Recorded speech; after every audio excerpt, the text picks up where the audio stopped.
मनोजवं मारुततुल्यवेगं जितेन्द्रियं बुद्धिमतां वरिष्ठं वातात्मजं वानरयूथमुख्यं श्रीरामदूतं शरणं प्रपद्ये। गुरुर्ब्रह्मा गुरुर्विष्णु गुरुर्देवो महेश्वर गुरुर्साक्षात् परब्रह्मा तस्मै श्री गुरुवे नमः।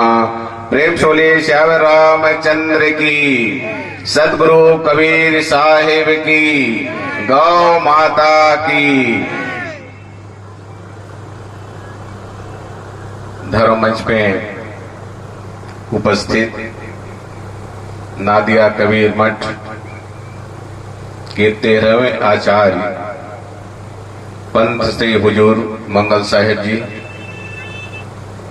कोटा राजस्थान से हम सबके मध्य में उपस्थित श्री श्रद्धेय श्री प्रभाकर साहिब जी, नादिया मठ के धर्माधिकारी आदरणीय श्री सत्येंद्र साहिब जी, उपस्थित सभी संतगण, श्री नरेंद्र साहिब जी उपस्थित हैं और विशिष्ट अतिथि के रूप में विराजमान श्री संदीप साहू जी, छत्तीसगढ़ राज्य तेलघानी बोर्ड के सम्माननीय अध्यक्ष, माननीय भूपेश बघेल जी जो मुख्यमंत्री, उन्होंने बहुत ही विश्वास करके उन्हें राज्य मंत्री का दर्जा भी दिया है और इतने बड़े दायित्व को उन्होंने निर्वाह करने का जिम्मेदारी दिया है। विशिष्ट अतिथि ग्रुप में ही विराजमान आदरणीय श्री टहल राम साहू जी, जो छत्तीसगढ़ साहू समाज के प्रदेश अध्यक्ष हैं और मेरे अभिन्न सहयोगी, मेरे अपने हैं, हर जगह उनसे मेरी भेंट मुलाकात हो जाती है। आदरणीय श्री भागवत साहू जी जो जिला अध्यक्ष हैं राजनांदगांव जिला के, गांव के सम्मानीय सरपंच महोदय, उपस्थित सभी जनप्रतिनिधिगण और सभी भक्त मंडली, देवियों सज्जन, हम सबका यह परम सौभाग्य है कि सदगुरु कबीर साहिब जी के वाणी को जन जन तक पहुंचाने के लिए त्रिदिवसीय इस कबीर सत्संग का कार्यक्रम रखा गया अखिल भारतीय। और जिस नादिया मठ में आज हम सबके सब विराजमान हैं, उस नादिया मठ के संस्थापक आदरणीय श्री सेवा साहेब जी जब नादिया मठ आए, उससे पहले छत्तीसगढ़ ही नहीं पूरे भारत में जो प्रसिद्ध मठ है दुआधारी मठ रायपुर, वहां उनका आगमन हुआ, वहां पदार्पण हुआ और उसके बाद इस स्थान पर वो आए। तो ऐसे प्रसिद्ध और ऐतिहासिक मठ में आने का सौभाग्य मुझे मिला है। जहां कहीं भी कबीर सत्संग का कार्यक्रम होता है, मुझे आमंत्रण मिलता है,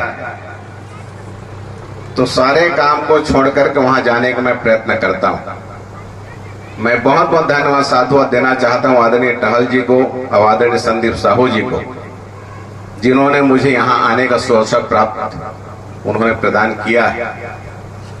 सदगुरु कबीर साहेब जी के गुरु जगत गुरु श्री स्वामी रामानंदाचार्य जी महाराज, जिस दुआधारी मठ का मैं सेवक हूं, जिस दुआधारी मठ में सेवा साहब जी सबसे पहले आए छत्तीसगढ़ में, वह श्री दुआधारी मठ भी जगत गुरु श्री स्वामी रामानंदाचार्य जी के संप्रदाय से ही संचालित है।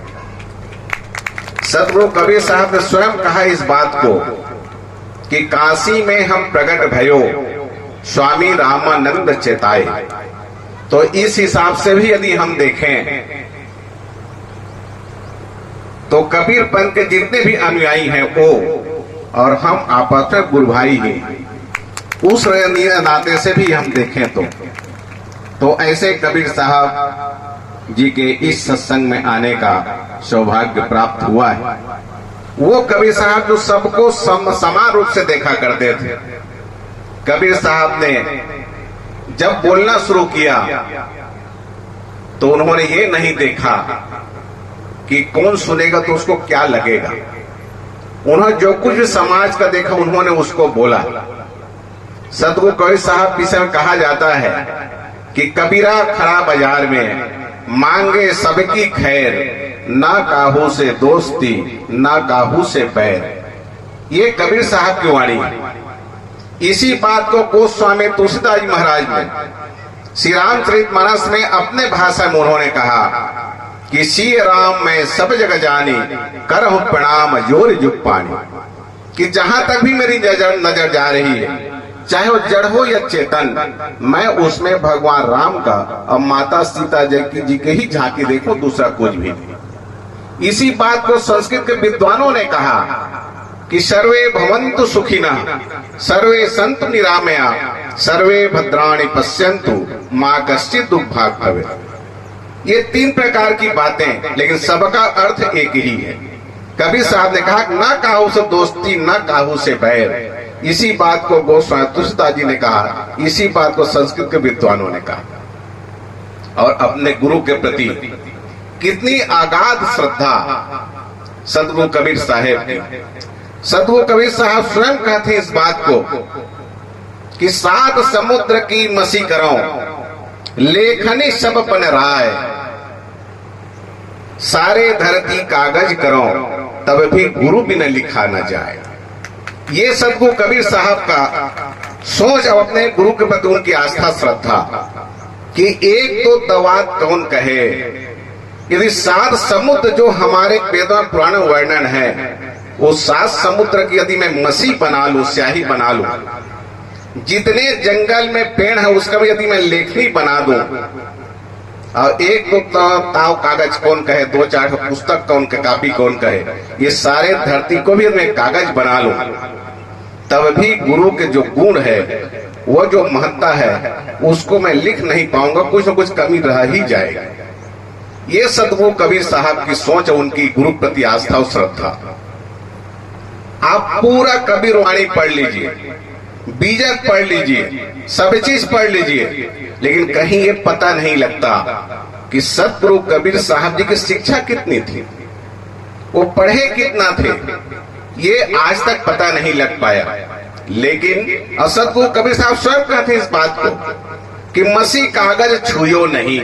ये वो कहते हैं कि स्याही और मसी कागज मैंने छुआ ही नहीं। एक तरफ वो ऐसे कहते हैं और दूसरे तरफ उन्होंने जो कुछ भी वाणी कहा है, एक एक शब्द पर आज केवल छत्तीसगढ़ ही नहीं, केवल भारतवर्ष नहीं, देश विदेश के विश्वविद्यालयों में शोध हो रहा है। कबीर साहब के उस वाणी में यदि उन्होंने एक लकीर भी लिख दिया है, तो उसमें विश्वविद्यालय शोध कर रहे हैं छात्र जो एमए किए हैं, एमएससी किए हैं, वो उसमें शोध कर रहे हैं और डॉक्टरेट की डिग्री भी प्राप्त कर रहे हैं। ये सतगुरु कबीर साहब की वाणी में इतनी वजन। छत्तीसगढ़ राज्य के विधानसभा के वर्तमान में सम्मानीय अध्यक्ष डॉक्टर चरणदास महंत जी कबीर पंथ से ही, इस नादिया मठ में भी वो आए हैं, कई बार आए हैं, और वो डॉक्टर लिखते हैं। जैसे मेरे नाम सामने भी डॉक्टर है, मैंने वाल्मीकि रामायण पर पीएचडी किया है, तो वैसे ही डॉक्टर चरणदास महंत जी भी सतगुरु कबीर साहब के ऊपर उन्होंने डॉक्टरेट किया है। वो सतगुरु कबीर साहब जो कहते हैं कि मसी कागज को छुयो नहीं, लेकिन उन्होंने जो कुछ भी कहा है उसके ऊपर एक नहीं अनेक हजारों लोग, अनगिनत लोग आज पीएचडी कर रहे हैं।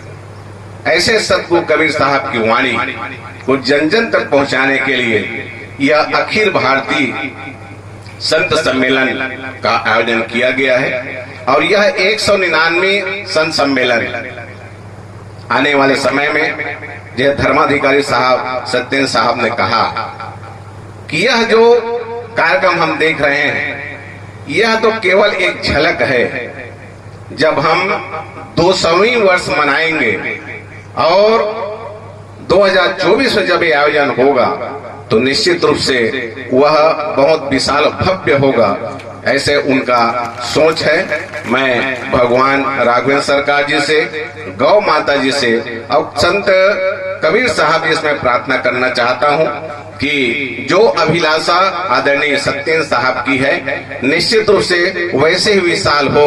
और अखिल भारतीय इसमें लिखा हुआ है, तो जैसे अभी कुछ दिन पहले, आज 3 तारीख है और 3, 4, 5 को एक आयोजन त्रिदिवसीय खरसिया में भी संपन्न हुआ सदगुरु कबीर साहब का। अखिल भारत तो उसमें ही लिखा हुआ था, लेकिन उसमें देश विदेश के सब संत महात्मा आए हुए थे, कबीर धर्म के प्रचारक सब आए हुए थे। वैसी दृश्य इस नादिया मठ में भी दिखे, ये हमारी कामना है, यही हम कामना भी करना चाहते हैं। और मंगल साहब जी जैसे ही मेहनत करते हैं इस संस्था के विकास के लिए, उत्तरोत्तर आगे बढ़ाने के लिए और कबीर वाणी के धर्म के प्रचार प्रसार के लिए, वह निश्चित रूप से बहुत ही प्रशंसनीय है। कुछ बातें आदरणीय महेश जी ने कहा है कि नादिया मठ के समस्या के समाधान के लिए